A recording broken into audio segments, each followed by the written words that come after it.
এবারের নির্বাচনে আপনি কোন দলকে যোগ্য মনে করছেন? এবারের নির্বাচনে আপনি কোন দলকে ভোট দেবেন বলে মনে করছেন?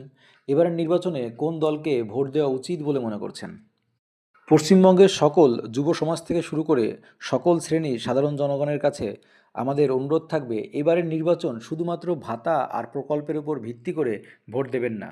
আপনার প্রজন্ম, আপনার পরবর্তী প্রজন্মের কথা মাথায় রেখে এবারের নির্বাচন হবে কর্মসংস্থানের ভিত্তিতে, এবারের নির্বাচন হবে শিল্পের ভিত্তিতে, এবারের নির্বাচন হবে নারী নিরাপত্তার ভিত্তিতে, এবারের নির্বাচন হবে আমাদের শিক্ষার ভিত্তিতে, এবারের নির্বাচন হবে আমাদের দ্রব্যমূল্যের ভিত্তিতে, এবারের নির্বাচন হবে স্বচ্ছতার ভিত্তিতে, এবারের নির্বাচন হবে আমাদের দুর্নীতিমুক্ত নতুন বাংলা গড়ে তোলার ভিত্তিতে। আমরা সেই বাংলা গড়ে তুলতে চাই যে বাংলায় প্রতি বছর শিক্ষক নিয়োগ হবে।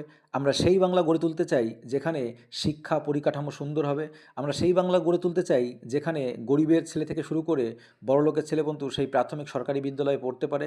আমরা সেই বাংলা গড়ে তুলতে চাই যে বাংলায় একজন নেতা মন্ত্রীর ছেলেও যেন প্রাথমিক স্কুলে, সরকারি প্রাথমিক স্কুলে একটা গরিব ছেলের সঙ্গে পড়তে পারে।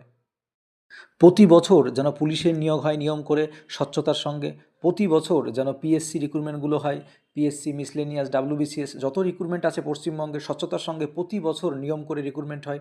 আমরা তার উপর ভিত্তি করে আমরা ভোট দেবো। আমরা সেই দলকে বেছে নেব যে দল আমাদের পশ্চিমবঙ্গে শিল্প কর্মসংস্থান নিয়ে আসবে, শিল্প নিয়ে আসবে, ইন্ডাস্ট্রি নিয়ে আসবে, বড় বড় কোম্পানি নিয়ে আসবে। আমরা সেই দলকে বেছে নেব। এবারের ভোটটি দেওয়ার আগে, বোতামটি টেপার আগে অবশ্যই ভাববেন যে আপনি কোথায় দাঁড়িয়ে আছেন, আপনার পরবর্তী প্রজন্ম কোথায় যাবে। পশ্চিমবঙ্গের বর্তমান কী অবস্থা, পরবর্তী প্রজন্ম কোন দিকে যাবে, পরবর্তী প্রজন্মের ভবিষ্যৎ কী হবে, পরবর্তী প্রজন্ম কী নিয়ে বাঁচবে, এই ভাতা নিয়ে বাঁচবে, এই প্রকল্প নিয়ে বাঁচবে। এটা অবশ্যই নিজের বিবেককে অবশ্যই একবার প্রশ্ন করবেন, প্রশ্ন করে তারপর ভোট দেবেন। এবারের নির্বাচন আপনার ধর্ম রক্ষার লড়াই। এবারের নির্বাচন আপনার শিক্ষা ব্যবস্থা ঠিক করার লড়াই। এবারের নির্বাচন কর্মসংস্থান নতুনভাবে, নতুন উদ্যোগে আবার নবসৃষ্টিতে শুরু করার লড়াই। এবারের নির্বাচন আমাদের পশ্চিমবঙ্গের শিক্ষা ব্যবস্থাটাকে নতুন করে ঢেলে সাজানোর লড়াই। এবারের নির্বাচন আমাদের শিল্প কলকারখানা এবং ভারতবর্ষের মধ্যে পশ্চিমবঙ্গকে সেরা বানানোর লড়াই। এবারের নির্বাচন হবে পশ্চিমবঙ্গ যেন সারা ভারতবর্ষের মধ্যে শিক্ষা, কর্মসংস্থান, শিল্প সব দিক থেকে যেন প্রথম স্থান দখল করে। এবারের নির্বাচন হবে আমাদের সমস্ত রকম দুর্নীতির বিরুদ্ধে। এবার নির্বাচন হবে সমস্ত রকম অসহায় মানুষেরকে বিনা কারণে জেলে ঢোকানোর বিষয়ে।